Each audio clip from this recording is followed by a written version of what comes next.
Entitlement to spousal support. First, some background on spousal support.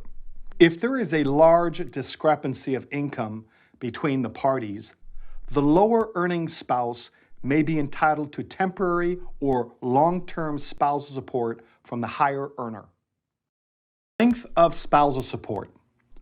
For short-term marriages, which is defined as marriages of less than 10 years, the supported spouse is expected to become self-supporting in a time equal to half the length of marriage. In long-term marriages, which is defined as marriages of over 10 years, there is initially no termination date of the spousal support obligation unless the parties agree to do so.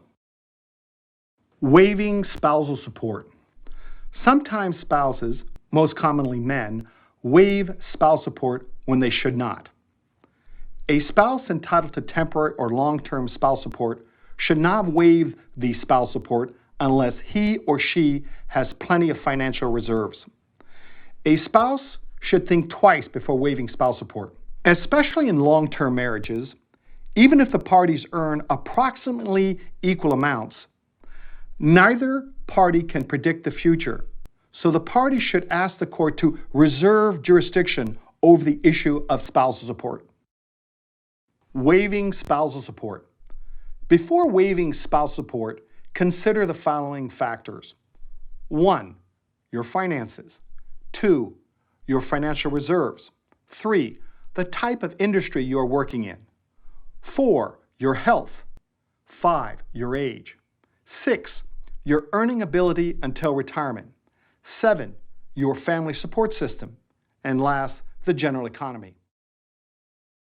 Remember, if you are entitled to spousal support but intend on not requesting it, consider asking the family court judge to reserve jurisdiction over the issue for an appropriate amount of time, which for short-term marriages is usually 1/2 the length of marriage, or in long-term marriages, what you think is appropriate, so that if you lose your job or have some major financial setback, you can go back to family court and request an order for spousal support.